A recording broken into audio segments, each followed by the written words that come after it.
నమస్తే అండి, welcome to my channel. నేను మీ విజయకర్. ఇవాళ చాలా మంది అడిగే క్వశ్చన్ ఏంటంటే, నాకు ఫోన్ చేస్తున్నారండి, సార్ మేము పిఎంఎస్ గురించి మీరు బాగా చెప్తున్నారు, మాకు బాగా అర్థమైంది, ఒక మంచి పిఎంఎస్ గురించి చెప్పండి, లేదా మేము ఆల్రెడీ పిఎంఎస్ బజార్ లో ఒక మంచిగా సెలెక్ట్ చేసుకున్నాం కొన్ని పిఎంఎస్లు, అవి ఎలా ఉన్నాయో వాటి మీద రివ్యూ ఇవ్వండి అని చెప్తున్నారు. చూడండి, నాకున్న ఈ 10 ఏళ్ల ఎక్స్పీరియన్స్, మనం ఎప్పటి నుంచో చేస్తున్నాం పిఎంఎస్. ఎప్పుడైతే మినిమం గా 5 lakhs ఉందో పిఎంఎస్, అప్పటి నుంచి కూడా మేము పిఎంఎస్ అని రికమెండ్ చేస్తున్నాం. 25 lakhs అయింది, 50 lakhs అయింది. ఇప్పుడు సో మనం ఎప్పుడైతే 15 to 10 years నుంచి 15 years నుంచి మనం చేస్తున్నాము పిఎంఎస్, మనకు ఒక మైండ్ లో ఆల్రెడీ ఒక మంచి అభిప్రాయం అయితే కొన్ని కంపెనీస్ మీద వచ్చింది. ఎట్లాంటి మార్కెట్ సైకిల్స్ లో కూడా అవి నిలబడుతున్నాయి.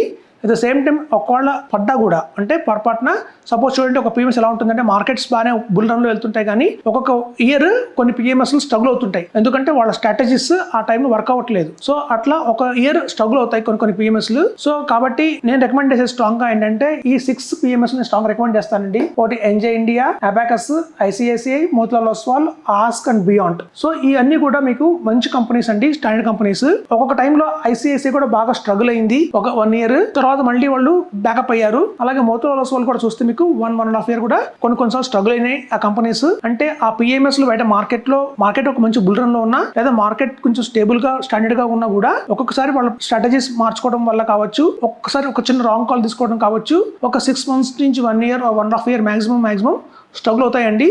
ఎన్జే కూడా, ఆస్క్ కూడా చాలా స్ట్రగుల్ అయింది కొన్నిసార్లు. సో ఇట్లాంటి పెద్ద కంపెనీలు ఇండియా మొత్తంగా ఎక్కువ మంది ఇన్వెస్ట్ చేసే ఫండ్ హౌసెస్ ఇవి పిఎంఎస్ లో. సో ఇట్లాంటి ఫండ్ హౌసెస్ లో కూడా మనకి ఒక్కొక్కసారి ఒక్క ఇయర్ మాత్రం కొంచెం తక్కువ రిటర్న్ చూస్తాం. అంటే ఏదైనా మిగతా ఫండ్ హౌసెస్ కానివ్వండి, అన్ని కూడా 18%, 20% ఇచ్చే చోట ఇవి ఒక్కొక్క ఇయర్ 5%, 6%, 7% ఇచ్చిన ఇయర్స్ కూడా ఉన్నాయి. ఈ 15 ఏళ్ల ఎక్స్పీరియన్స్ మేము చూసాము. కానీ ఎప్పుడైనా అలా పడ్డా కూడా వెంటనే విత్ ఇన్ 1 year లో వాళ్ళు రికవర్ అవుతారండి. రికవర్ అయ్యి మంచి బుల్ రన్ లో వెళ్తారు వాళ్ళు. సో ఇవి కాకుండా కూడా చాలా మంది చెప్తారు, సార్ పూర్ణార్థ అని, లేకపోతే ఏదైనా అదర్ కంపెనీస్ గురించి చెప్తారు, రినైసెన్స్ అని కావచ్చు, లేకపోతే చాలా కొన్ని కంపెనీస్ పేరు కూడా వెళ్ళను పట్టుకొస్తాను నా దగ్గరికి, సార్ ఇలాంటి పిఎంఎస్ లో వేసుకుందాం అనుకుంటున్నాను, ఎలా ఉంటుందంటారు. ఇవి తప్ప మిగతా వాటిలో మీరు వేసుకున్నారు అంటే మీ అమౌంట్ మీద మీరు ఎక్స్పెరిమెంట్ చేసుకున్నట్టే అని చెప్తాను నేను. అంటే మన అమౌంట్ మీద ఒక ఎక్స్పెరిమెంట్ చేస్తున్నట్టు అవుతుంది మీరు.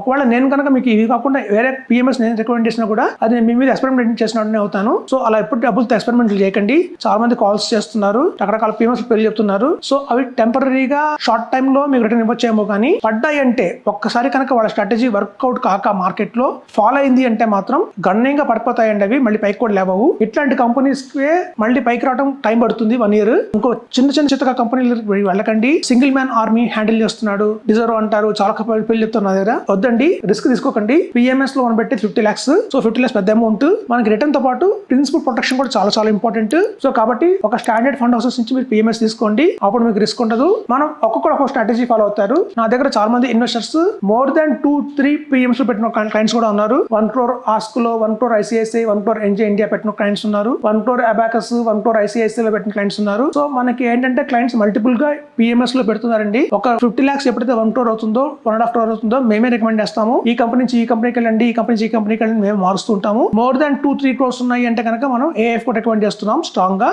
అదండి ఇవ్వండి బెస్ట్ 6 పిఎంఎస్ కంపెనీస్. ఇవి కాకుండా మీరు వేరే కంపెనీస్ తీసుకున్నారు అంటే మాత్రం మీరు ఒక రిస్క్ తీసుకున్నట్టే, ఒక ఎక్స్పెరిమెంట్ చేసినట్టే మీ అమౌంట్ మీద. అన్నట్టు కాషియస్ గా ఉండండి. తాత్కాలికంగా వచ్చిన రిటర్న్స్ చూడకండి. ఏదో వాళ్ళు చెప్తారు, మార్కెటింగ్ టూల్స్ చెప్తారు, మేము బాగా చేస్తాము, ఫిల్టర్ చేస్తామని. లేదండి, అసలు నమ్మకండి. ఎందుకంటే మేము చాలా కంపెనీస్ చూసాము, అలా రాకెట్ లాగా వచ్చి మళ్ళీ పడిపోయినాయి, మళ్ళీ వానిష్ అవుతుంది అమౌంట్. కాబట్టి చెప్తున్నాను, సో స్ట్రాంగ్ కంపెనీస్ తీసుకోండి. మన దగ్గర టాప్ 5 కంపెనీస్ వదిలేసి 6, 7, 8కి వెళ్ళాల్సిన అవసరం ఏంటి చెప్పండి. సో అలా ఎప్పుడు రిస్క్ తీసుకోకండి. పిఎంఎస్ లో మనకి ఇవన్నీ కూడా బెస్ట్ ఆప్షన్స్ ఉన్నాయి ఇవాళ అవైలబుల్ లో మార్కెట్ లో. సో ఇవి తీసుకోండి చాలు. బియాండ్ దట్ మీరు ఏదైనా వెళ్ళారు అంటే మాత్రం మనం ఎక్స్పెరిమెంట్ చేసినట్టు లెక్క. చూడాలి ఒక 3-4 years తర్వాత మీరు కనుక ఇన్వెస్ట్మెంట్ చేసి, నేను ఆల్మోస్ట్ 56 కంపెనీస్ డీల్ చేస్తానండి. We are authorized distributor of PMS. So మనం 56 కంపెనీస్ డీల్ చేస్తున్నాం, 1 కాదు 2 కాదు. మీరు ఏ కంపెనీ అడిగినా కూడా నేను ఇవ్వడానికి రెడీగా ఉన్నాను. మన సైడ్ నుంచి కూడా చేయొచ్చు అది. కానీ మిమ్మల్ని ఒక ఎక్స్పెరిమెంట్ గానే చూడాల్సి వస్తుంది. తర్వాత ఇంకో 4 years తర్వాత ఈ కంపెనీ బాగుందా లేదని తప్ప ముందుగా గెస్ట్ చేయలేము మనం. సో ఇదండి, these are the best companies అని చెప్తున్నాను. Thank you.